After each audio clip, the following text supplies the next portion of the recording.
Hello, good time, exactly. Hello, everybody. Welcome to the final hearing on Senate bills for Government Reform Committee. We do have another one of Rezos coming up, but this is it for the bills. First up, we have Senate Bill 655. My testifier sheet is wrong. Relating to state departments. First up, we have Kristen from campaign spending. Good morning, Chair, Vice Chair, members of the committee. My name is Gary Kam. I'm with the Commission. The Commission supports this bill. We submitted testimony support. I would just like to emphasize that giving the Commission the ability to assess a fine at the same time, we can make a referral for prosecution will greatly enhance the Commission's enforcement capabilities. Thank you.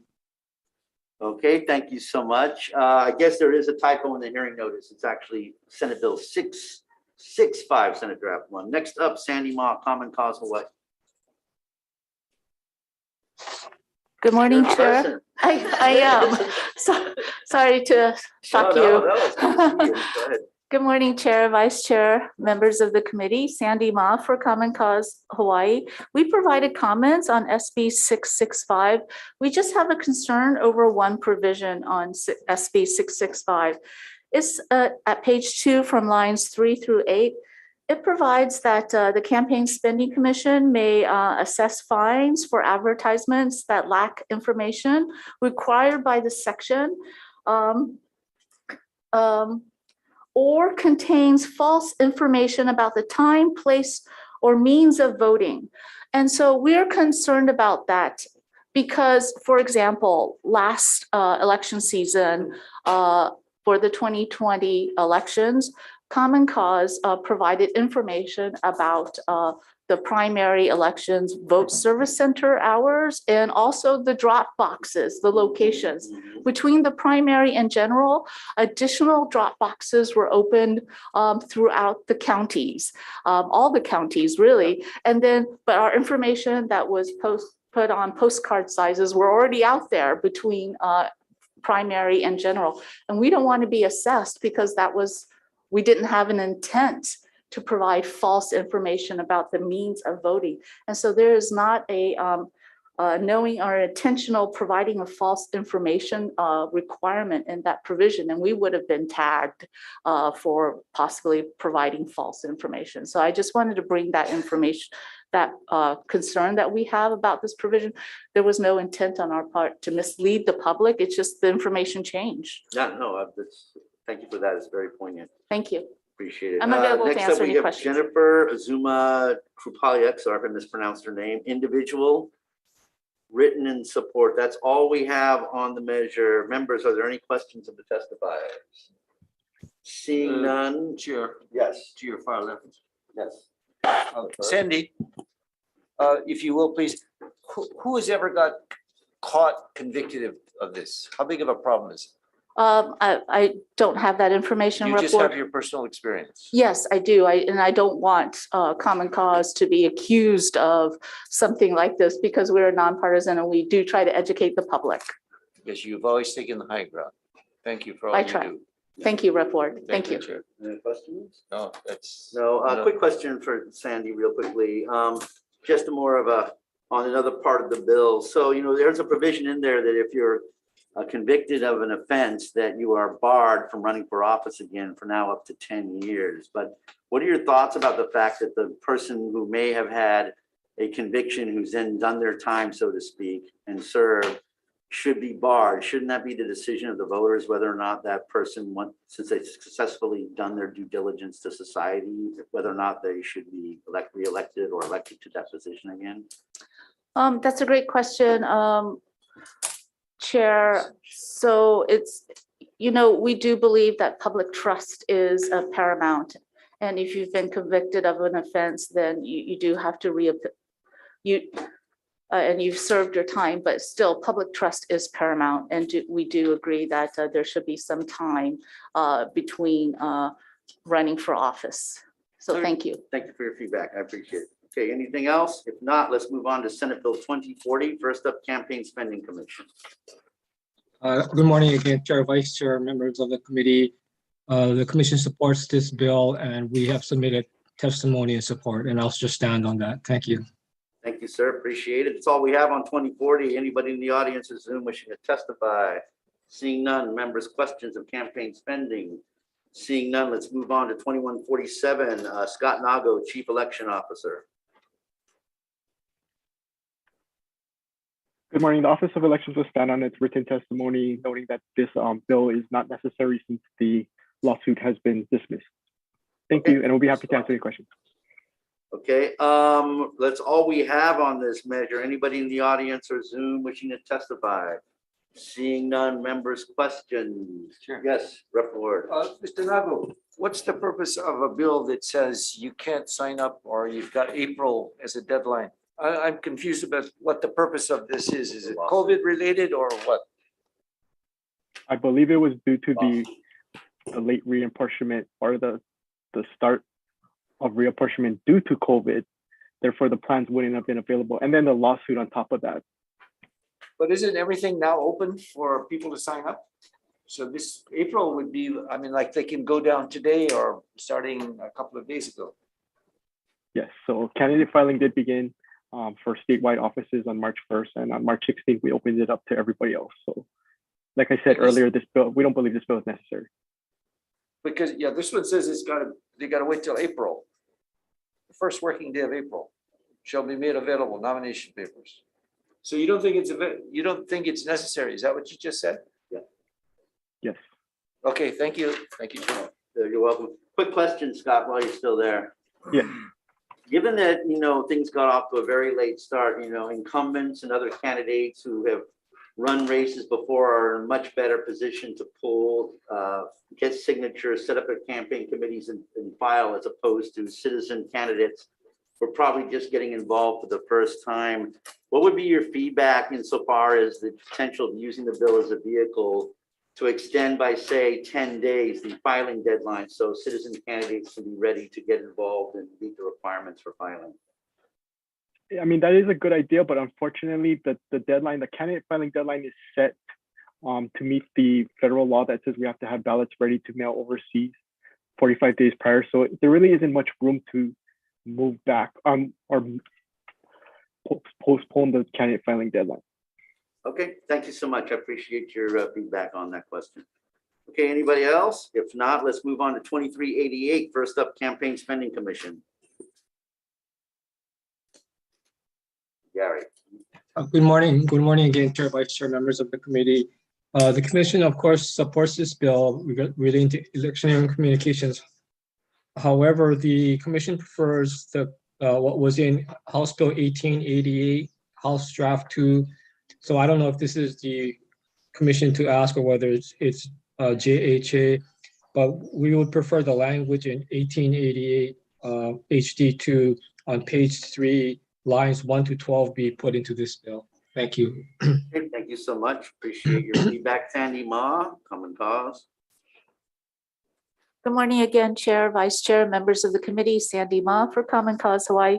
We support SB 2388 as well. And we just want everyone to be covered under the electioneering communications law, including candidates and candidate committees. Thank you very much. And I'm available to answer any questions. Thank you. Thank you so much, Sandy. We have an individual, Andrea Quinn, written in opposition. Is she here to testify on Zoom or the room? If not, anybody else? If not, Rep. Ward, question. Yes, I have a quick question to Ms. Ma. Sandy, do other states have comparable communications, 1,000, 2,000? How does this compare to what's the map on the mainland? You're talking about the disclosure threshold? The communication up threshold, now it's going from 1,000 to 2,000. Any communication, whether it's website, Instagram or whatever, mailers. Yes, the thresholds, yes, they have disclosure threshold limits around that amount. What are Yes. theirs, generally speaking? from For California example, or a comparable size state like Rhode Island is $1,000.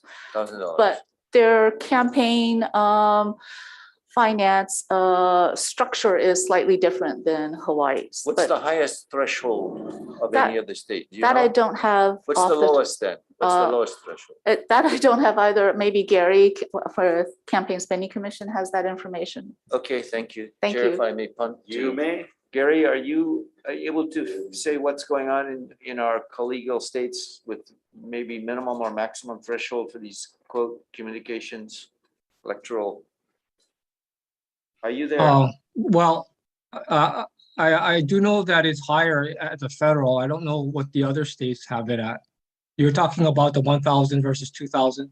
Yeah, when the electioneering communication has to go public, what's the minimum that you know in other places or the maximum? It sounds like that's something we still have to research. Yeah, I don't know what the other states minimum or maximum. Okay. I know it's, I just wanted a comparative perspective, that's all. No problem. Thank you. Thank you, Okay, Chair. thank you. Anybody else? Okay, if not, let's move on to the next bill on the agenda. Senate Bill 741, Senate Draft 1, Sandy Ma, Common Cause, over what? Good morning again, Chair, Vice Chair, members of the committee. We support SB 741 to ensure that the will of the people as expressed at the ballot box is not overturned by a faithless elector. So for those reasons, we support SB 741. And I'm available for any questions. Thank you for allowing us to testify in support. Okay, thank you. We've also received numerous testimonies from individuals, all written, all in support. Is there anybody in the room or on Zoom who would like to testify who may not have acknowledged? Yes, please.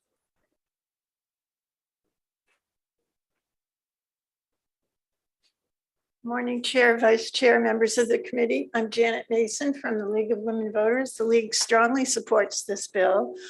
It's going to prevent rogue electors from subverting the will of the people in a general election. I would add that the League does not support having an electoral college, but while we have it, we ought to be taking precautions like this. Thanks very much for hearing the bill. Yeah, thank you for testifying. Anybody else? If not, members' questions. If not, I have a question that might, I guess, chill some of the enthusiasm for the bill. I guess Common Cause. I just want to put some real world examples onto this thing because, you know, as we don't operate only on paper in the real world. As you remember, there was I believe in the election, a few elections ago, one of the Electoral College representatives voted for Bernie Sanders instead of the Democrat nominee at the time. And under this bill, would that person's vote have been invalidated and then the next person selected would have to vote for the nominee instead of for Mr. Sanders? I believe so, Chair. I believe so. And it is constitutional to do that.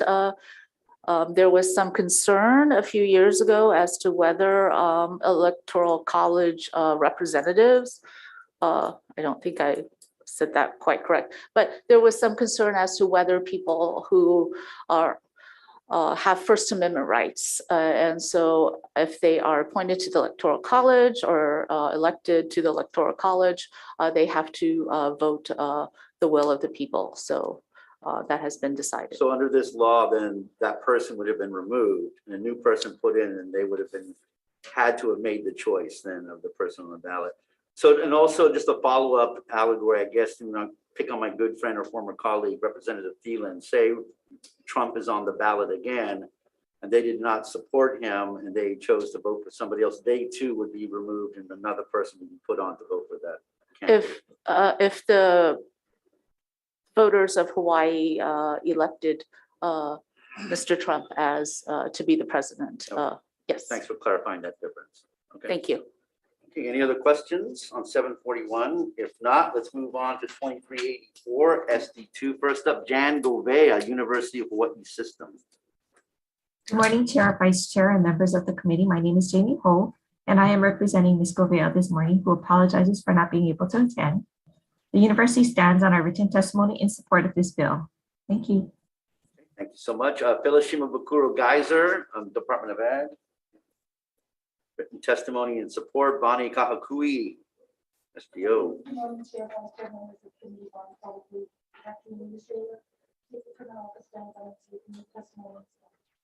Okay, thank you so much. Next up, we have Kurt Odagura, Comptroller, DAGS. Good morning, Chair McKelvey, Vice Chair Wildberger, and committee members. Audrey Dano, Deputy for DAGS. We support the intent of the bill and have comments, and we'll be here for any questions. Thank you. Okay, thank you so much. Andrew Kawano, Director, City and County Honolulu Department of Budget and Fiscal Services. Written in support, we have Micah Munakata, Director of Government Affairs for Uapono. They too have written in support. Brian Miyamoto, Executive Director of the Hawaii Farm Bureau. Written in support. And we have late from, I believe, DAGS, again, Gordon Wood. And they are also in support. That's Yes, all we have on 2384 SD2. Anybody in the audience or Zoom who wishes to testify? Seeing none, members, questions on this Chair. measure? Yes, Representative Ward. Is there anybody against who's on the? Oh, No, nobody's against it right now. Just comments is the only thing we have from Bonnie. But other than that, we're all in let me support. ask the Department of Agriculture then. Yeah, I don't think they're here. Oh, I thought there was somebody from Ag. No. They'll ask away. Which department are you? Oh, can I ask you a question? Why do we want to limit this only to the Department of Agriculture? I mean, what's the logic of it? Why not across the board? Or is it because we don't have anything other than coffee and pumpkins So we're and not limiting it to just agriculture type products. on page 3, line 10, it says this section shall only apply to bids and proposals for agricultural goods, value-added products and commodities. So it's agriculture products that the preference would now be applicable, would no longer be applicable to construction. But my question is, why not? I'm sorry, I don't. Why not applicable to other products made in Hawaii? I gather this is to jack up local Well, there are consumption. preferences, for instance, there's there's printing preferences, there's software preferences that are locally made. So this one just takes out basically this one just takes out the construction preference for public works. And the reason for that is?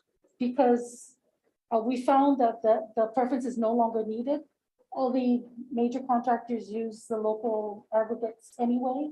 And so if everyone's using the same local aggregate, then nobody has a preference. So no bidder would ever complain about what you just said. They shouldn't. We did a study back in we believe earlier, 40 out of 49 respondents, only 13 responded to the survey. And of those, only half were, basically 3.5% were just kind of a neutral. They didn't care whether or not we had this preference or not.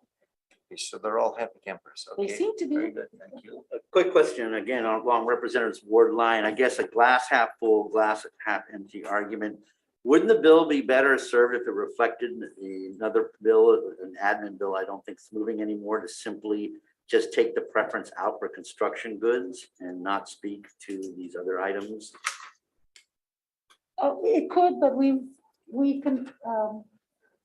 checked with the Department of Agriculture, and they had wanted the language change to include not only the products grown, but assembled here as well. But wouldn't that be included anyway? If the bill just said there's no local procurement preference for construction Yes, materials, right. then they would be able to do that, right? Yes, but we would like the language, they would like the language changed to include other terminology in there. Okay. Kind of don't see it their way, but I can understand. Okay. I'm more with Rep Ward on this one. Confusing.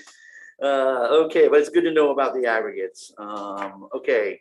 Anybody else on this bill? If not, we'll move on to 3034. Sorry, my glasses are fogging up a little bit. First up, DAGs. In opposition, although they are requesting amendments to assuage those oppositions. Are they there? Chair McKelvey, Oh, hi. there you are. Okay, go ahead. Yes, we submitted testimony in opposition, and we will be here should there be any questions. Thank you. Okay, sounds good. We'll get back to you. Andrew Kawano, City and County of Honolulu. Recommending amendments to the measure and comments. We also have Brian Sakuda, General Contractors. Good morning, Chair McKelvey, Vice Chair Wildberger, members of the committee. The GCA is providing comments asking that the measure be amended back to its original form. The previous committee tried to address some of GCA's concerns with tying the sublist requirements to Chapter 444 but the amendments actually caused more confusion. So after talking with the departments, GCA suggests that the measure be restored to its original version. This is a very important measure to clear up any confusion in the industry to prevent a flood of frivolous bid protests. Thanks. Okay, thank you so much. We also have late from DAGS again. I'm sorry for repeating it. From Mr. Gordon Wood. Just here for support, Chair. Thank you. You were opposition, right? Yeah, support for Ms. Hidano's testimony in opposition. Yes, thank you. You're in support of opposition. Okay, thank you so much. This day is something else already. Ready to Okay. run for office. 30, exactly. 3034. Anybody in the audience wishing to testify? If not, anybody else on Zoom? If not, committee members' questions? Yes, Rep. Ward. The gentleman who's in support of the opposition. Yes. Sounds like you on the floor. Okay. Is this because specifying is not necessarily necessary when you do your bid, or is it something other than the contractor has to specify the subcontract? They got to be a name and identifiable fashion, et cetera. What's the rub? What's your negative? Or should I ask Ms. Hidano that? And then Oh, you- no, it's fine. Actually, if you look at our testimony, we are opposing it because the current, we used to support this bill, but the current version makes some changes to the language that we think will not serve either the state or the bidders. And that's why we've made several suggestions about how to revise the language of the current bill in order to actually serve both the state and the bidders. Unfortunately, testimony is not available to the committee until 10 minutes before, and I was unable to gather it. So could you Okay. give very quickly what your opposition is? Oh, okay. Yes. Again, we're saying that it doesn't serve anybody's purposes, and we're suggesting, and I'll go through this very quickly, and you can review the whole written thing a little later, I guess. But first, we want to remove the entire term joint contractor. This is a term that is not in general use, and we find it to be very confusing. We want to remove the requirement to list the specialty or specialties of the work to be performed by each subcontractor. In other words, we want to just stick with listing the licenses under HRS 444 rather than saying, oh, and we're going to do this specialty skill in addition to that. Okay, and that allows us to clarify what the bidders will provide in their bids, and will provide us fewer reasons for protests against bids. If this new requirement to list specialties comes in, we expect the number of bid protests to rapidly expand. In my version, joint is already struck. It's on line 14. It's struck out. Unless it appears in some other place. Anyway, I know this gets down in the weeds a bit. Thank you very much. Thank you. That's what we're here for. Okay. Down in the weeds. Down in the weeds, exactly. Real quick question, while I got you there, Mr. Wood. Still there on Zoom? Yes, yes, sir. Okay, what if we were to take the amendments or the suggestions of the GCA on this to go back to the original version? Would that assuage the concerns that you've laid out in your testimony of opposition? Yes, I believe that's correct, because as I say, we supported the prior version of this bill, which I think is about what the GCA is saying. Okay, thank you so much. Greatly appreciated. Thank you. Okay. All right, any other questions, members? If not, let's move on to 2383. First up, we have a State Procurement Office. Good morning again, Chair, Vice Chair, members of the committee, Bonnie Kahakui for the State Procurement Office. We'll stand in our written testimony providing comments, and just want to urge you to consider our comments so that the Procurement Policy Board can achieve quorum at our meetings and that we can fulfill our mission, which is to promulgate rules and amend rules. Thank you. Okay, thank you so much. Appreciate it. City and County of Honolulu. Written testimony with comments, also requesting amendments to involve the county of the city and county of Honolulu. Next up, we have Lori Kahikini, Executive Director and CEO of HEART. Written testimony with comments again. Lisa Maruyama, President and CEO of the Hawaii Alliance of Nonprofit Organizations, AKA HANO. Written testimony and support. And then finally, General Contractors of Hawaii, Mr. Ryan Sakuda. Hello, Chair McKelvey, Vice Chair Wildberger, and members of the committee. The GCA provides comments on this measure. We appreciate the measure attempting to address the issue of vacancies that have plagued the board. However, we respectfully request that the measure be amended to require that a member of the board have significant high-level construction procurement experience. This is because the current bill's requirements, we could end up having a procurement policy board where no one has Chapter 103D construction experience. The bill's makeup currently mandates federal procurement experience, health and human services procurement, and general procurement experience. Given the intricacies of Chapter 103D construction, we think it's necessary to ensure that someone on the board has this experience. Thanks. Okay, thank you so much. That's all we have on Zoom or in person or written on 2383 SD2. Anybody in the audience or Zoom who wishes to testify? Seeing none, members' questions? Procurement officer. Yeah, go for it. So given this bill, how many total members on the board will there be? 7. There will be 7, not Well, 6. Currently, The comptroller's on. yes. Oh, it will because be of the 7. comptroller. Okay, good. I just want to be sure Yeah. because it gets to be a You did the same Hungarian. thing. Yeah. Good. Thank you. Real quickly though, for Ryan, are you still there? Yeah. Yes, kind of alludes to Representative Ward's questions. Doesn't the comptroller being on there, don't they have that significant experience that you're seeking to put on the board through your amendment? Yeah, the comptroller could technically have significant experience with goods and services. This is just, hypothetical rather than 103D construction, where we just want to make sure that it's specified there that it ensures that somebody has 103D construction experience. But the comptroller doesn't have 103D construction experience in procurement, that they deal with that?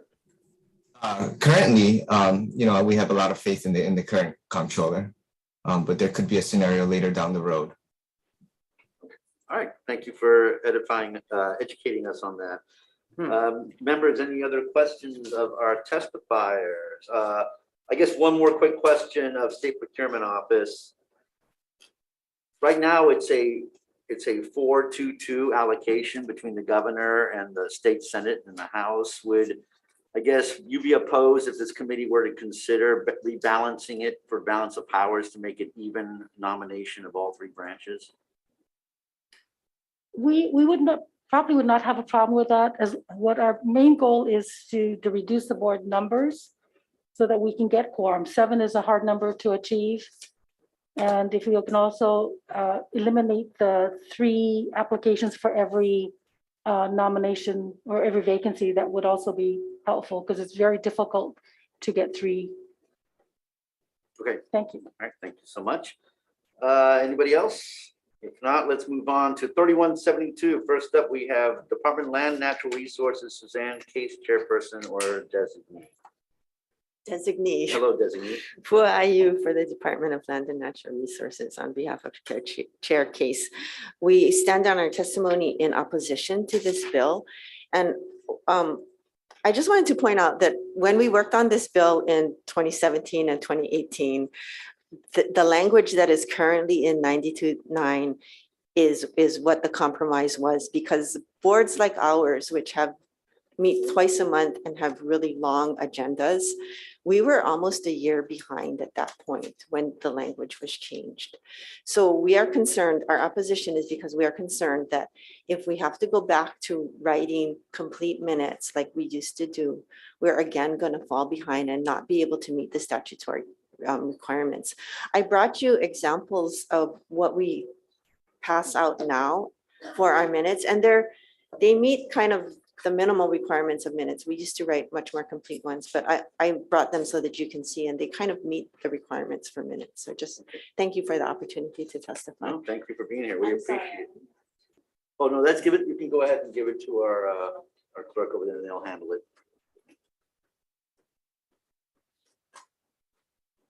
quite lengthy.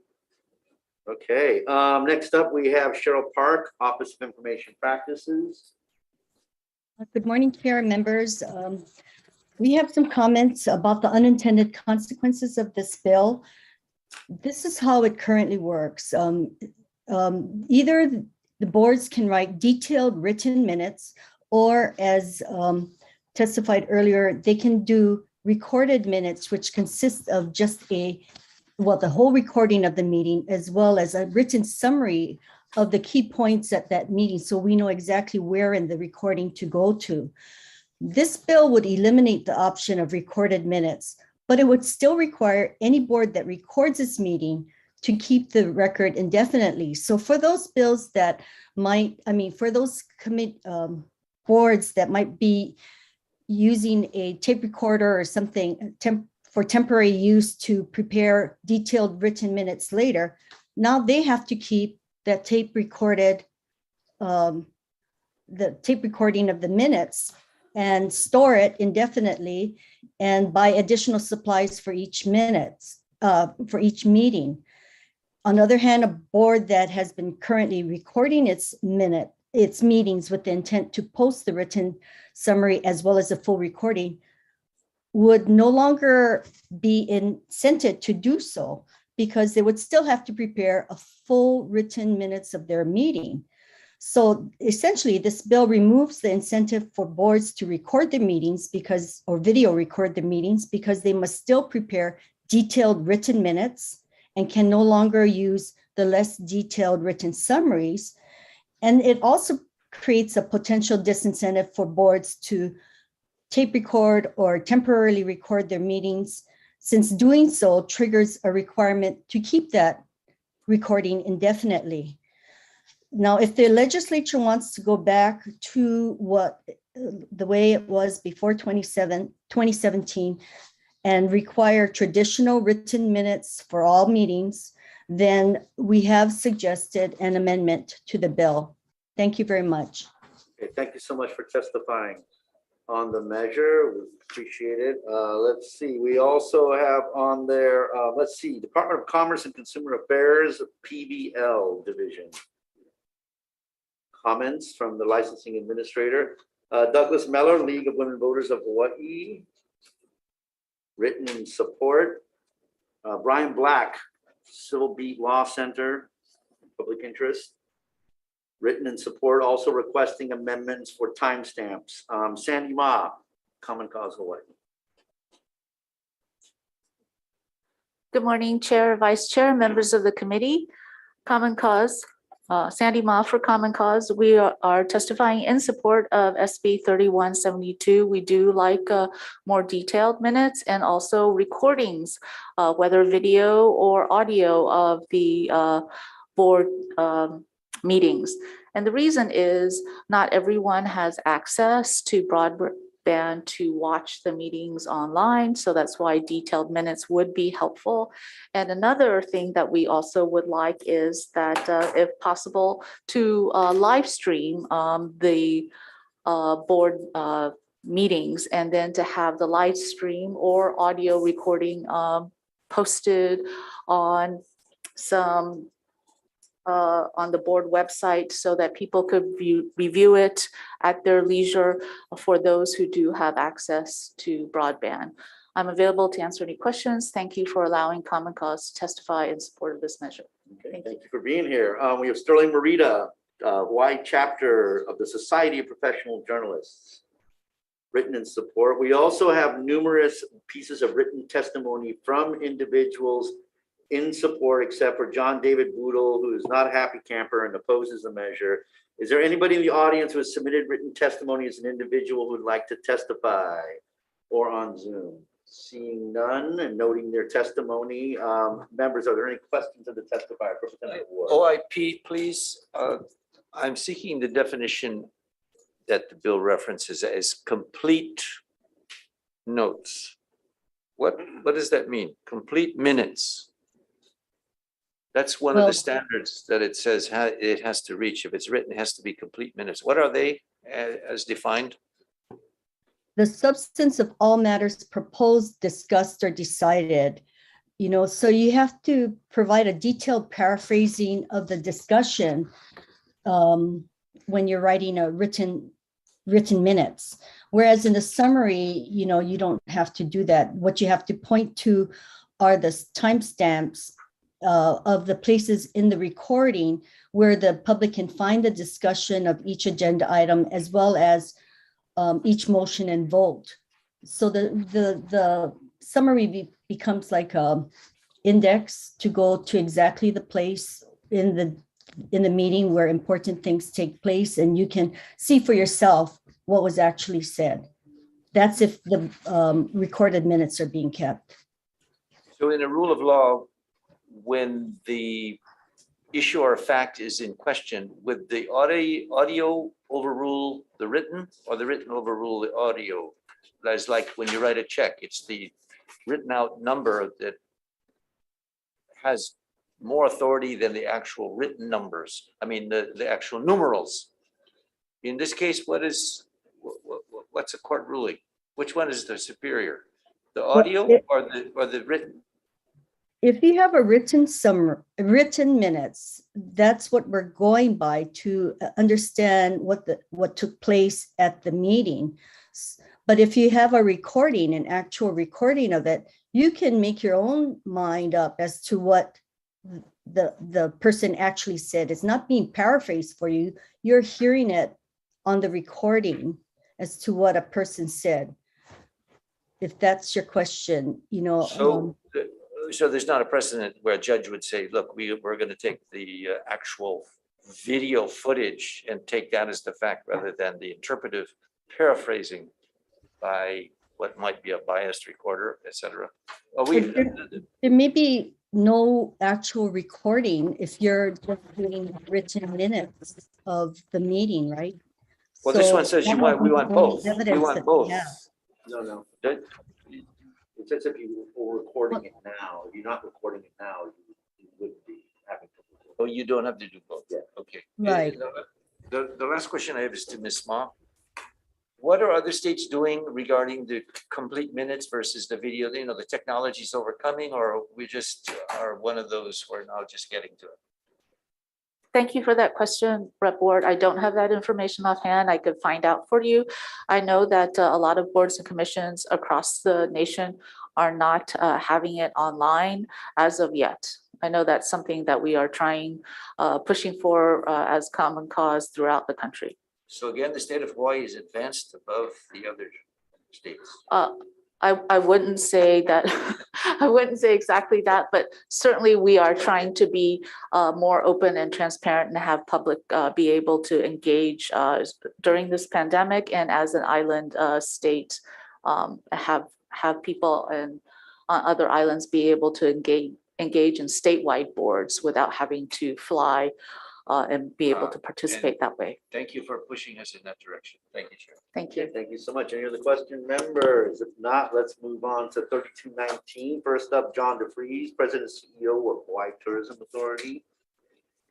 Written testimony and support, Cheryl Park, OIP. This bill is consistent with OIP's interpretation of the current provisions, so we have no objection if you want to pass it. Thank you. Okay, thanks. Great, appreciate it. Next up, we have testimony from my friend Alice Lee, Council Chair, Maui County Council, written in support. And that's all we have on 3219 members. First off, sorry. Is there anybody in the audience of Zoom who'd like to testify on this measure who would like to come up? Not members, other questions? If not, let's move on to the final bill, I believe, on our agenda today. Senate Bill 2143, Senate Draft 2. Again, John DeFries, President and CEO, Hawaii Tourism Authority. Written testimony with comments requesting amendments for research materials exemption. Next up, we have Cheryl Park, Office of Information Practices. OIP is neutral on this bill. Would just point out that the current deadline for public disclosure is determined as of when the board distributes its packet to its own members. I just want you to keep in mind that if you provide too far in advance a requirement to distribute the packets to the public, it might not contain useful information because you might not have all of the public testimony for the upcoming meetings. And then secondly, by barring the practice of taking all testimony at the beginning of a meeting, you're effectively requiring the testimony to be taken either immediately before discussion of each item, or at least before each category or set of agenda items. So this may change how some boards operate. It might not allow people to just testify and leave the hearing. And it would give boards less control over how they organize their meetings. But really, in the end, it's up to you, a policy decision for this legislature to make. Thank you. Okay, thank you so much, Cheryl. Appreciate your testimony on this. Douglas Meller, League of Women Voters of Hawaii. Let's go written in support, also requesting amendments. Brian Black, Civil Beat Law Center for Public Interest. Written in support, Sandy Ma, Common Cause Hawaii. Good morning, Chair, Vice Chair, members of the committee. Sandy Ma for Common Cause in support of SB 2143. We do like this measure of having board packets distributed 48 hours in advance of any board meeting. That does not prevent any board or commission from updating the board packets on its website and providing it to the public. And also as to having the public testify after every agenda item, this also does not prevent boards and commissions from having the public allow the public testify at the beginning of an agenda and also testifying after every agenda item. And I just wanted to give one example. I recently attended an Elections Commission meeting last week, Friday, and I was only permitted as a public member to testify at the beginning of the agenda. And then as the agenda progressed, I was not allowed to raise any concerns. And one of the concerns was violations of the Sunshine Law because they were going to vote on a motion that was not agendized. And so that was a great concern. And I had to, during the middle of the meeting, try to find the emails of the AG that represented the Elections Commission and the staff members. And so this is why it's so important that the public be able to testify during the after each agenda item, whether it's agendized or not. So that's why this measure is so important. Testify at the beginning and during the middle of an agenda. Thank you for allowing Common Cause to testify in support of this measure, and I'm available for any questions. Okay, thank you so much. Sterling Morita again, Hawaii Chapter Society of Professional Journalists, written in support. Numerous individuals have also submitted testimony, all in support. Are there any of them here in person or on Zoom would like to testify? Anybody else who'd like to testify? Seeing none, members, questions? A quick question of Common Cause for me. Just want your feedback on the requested amendment by HTA for the exemption for research papers. I'm not sure what research papers they're talking about. We are concerned about such an exemption. It sounds like a deliberative process privilege exemption that they're trying to put in. And so everything could be covered under a research paper or things to be researched. And so we're concerned about that.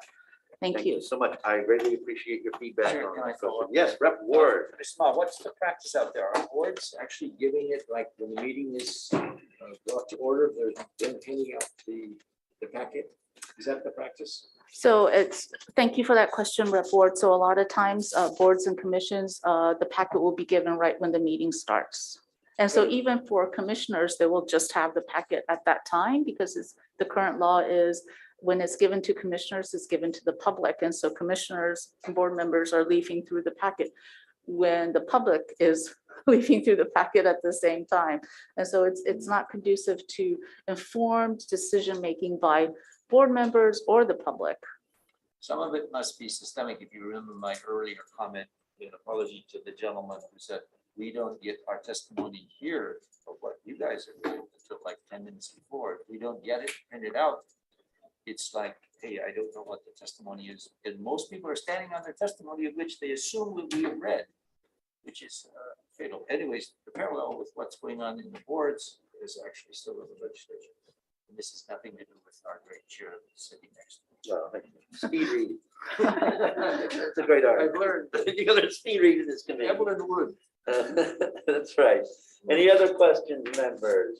Seeing none, thank you all for testifying. We're going to recess briefly for decision making.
All right, everybody, welcome back to the hearing we just heard on the Senate bills. We'll just move right into decision making. First one, 665, Senate Draft 1. We're going to recognize in the testimony from Common Cause, we're going to adopt their amendments and delete page 2, lines 3 through 8. Given the seriousness of this insofar as this act, we're going to go ahead and we're going to remove knowingly or recklessly and keep intentionally and have the Committee on Judiciary look at that, since that's actually a judge call. And an effective date, 21/12. Members, questions, comments? If not, Vice Chair, 665 SD1 HD1. Thank you, Chair. Your recommendation to pass SB 665 SD1 with amendments, Chair and Vice Chair voting aye. Representative Costello. Aye. Representative Eli. Aye. Representative Ichiyama. Aye. Representative Mizuno is excused. Representative Woodson is excused. Representative Yamashita. Aye. Representative Ward. Aye. Thank you, Chair. Your recommendations adopted. Thank you, members. Next up, 2040, reports filed with the Campaign Spending Commission. We're going to defer this measure as the House companion has already passed and will be going to the governor. Next up, 2147, as was alluded to in the testimony by our elections officer, given that the lawsuit was dismissed and papers are available, we're going to defer this measure indefinitely. Next up, 2388. SD1 relating to electioneering communication. Per the testimony of campaign spending, we're going to go ahead and defer this measure as House Bill 1888, which is preferred as a single referral on the Senate side. Next up, we're going to have Senate Bill 741 SD1. Recommendation is a House Draft 1 to read the effective date in the measure. However, in the committee report, we are going to bring up the issue that was posed insofar as the Sanders-Clinton for the next committee to look at. Okay. Members, questions, comments? If not, Vice Chair, 741 SD1 HD1. Thank you, Chair. Your recommendation to pass SB 741 with amendments, Chair and Vice Chair voting aye, noting excused absence of Representatives Mizuno and Woodson. Do we have any other no or reservation votes in the room? Thank you, Chair. Your recommendation is adopted. Thank you very much. 2384, Senate Draft 2 relating to Hawaii products preferences. While I agree with my good colleague from Hawaii Kai that it probably could be rewritten in the inverse, we're going to go ahead and move the measure with the current language. We're going to have CPC look at that issue again. We'll add an effective date of 21/12 in order to ensure a House draft for conference. And we're also going to make technical amendments for clarity, consistency, and style. Members, questions, comments? If not, Vice Chair, 2384 SD2 HD1. Thank you, Chair. Your recommendation to pass SB 2384 with amendments, Chair and Vice Chair voting aye, with Reps Mizuno and Woodson excused. Are there any no's or reservations in the room? Thank you, Chair. Your recommendation is adopted. Okay, thank you so much. 3034 SD2. Members' recommendation is a House Draft 1. We're going to go ahead and take the testimony recommended amendments by GCA to go back to the original version of the bill. However, there is some discrepancy insofar as the use of the word joint contractor. We're going to go ahead and have CPC look at that in the next committee, and an effective date of 21/12. Members, questions, comments? If not, Vice Chair, 3034 SD2 HD1. Thank you, Chair. Your recommendation to pass SB 3034 with amendments, Chair and Vice Chair voting aye, Mizuno and Woodson excused. Any no or reservations? The room. Thanks, Chair. Your recommendation is adopted. Okay, thank you so much. 2383 SD2 relating to State Procurement Policy Board. While we appreciate the testimony to reduce the size of the board, we are for now, we're going to go ahead and keep the board at its present size. Have the next committee look at the reduction of members. We're going to change the allocations as we discussed earlier so that it's an equal balance from each chamber in the governor's office. We're also going to adopt the amendments of the GCA to ensure that one of the members has an expertise in construction 103D procurement, and technical amendments for clarity, consistency, and style. Members, questions, comments? If not, Vice Chair, 2383 SD2 HD1. Thank you, Chair. Your recommendation to pass SB 2383 with amendments, Chair and Vice Chair voting aye. Are there any no or reservations in the room? Thank you, Chair. Your recommendation is adopted. Okay. Next one, 3172 SD1 relating to public agency meetings. There are some questions and concerns with the measure. However, we want to keep it going to ensure that we can continue to talk about them. We appreciate the suggested amendments of Brian Black and the Civil Beat Center. We're going to have the next committee look insofar as time stamping these video recordings. We're going to also include language about the fact that not everything is done on tape. It's now electronic, and with cloud technology, there shouldn't be an issue of storage. And an effective date of 21/12. Members, questions, comments? If not, Vice Chair, 3172 SD1 HD1. Thank you, Chair. Your recommendation to pass SB 3172 with amendments, Chair and Vice Chair voting aye. Are there any noes or reservations in the room? Thank you, Chair. Your recommendation is adopted. Okay, next up, 3219 relating to the Sunshine Law. Members, we're going to go back to the House version of this insofar as putting in House Bill 2025 HD2, which contains the amendments made by JHA as well insofar as the definition of the conflict of interest that potentially a minor could have before the board.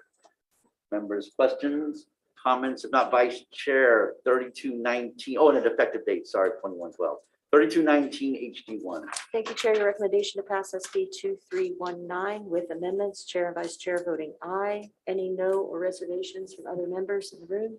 Thank you, Chair. Your recommendation is adopted. Thank you so much. Finally, 2143 SD2. Recommendation is a House draft one. We're going to go ahead and make it effective date of 21/12. We'll be putting in technical amendments for clarity, consistency, and style.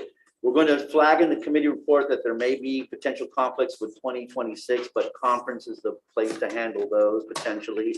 We're also going to put common causes examples that they gave in their testimony into the committee report to assuage the concerns that were raised by OIP.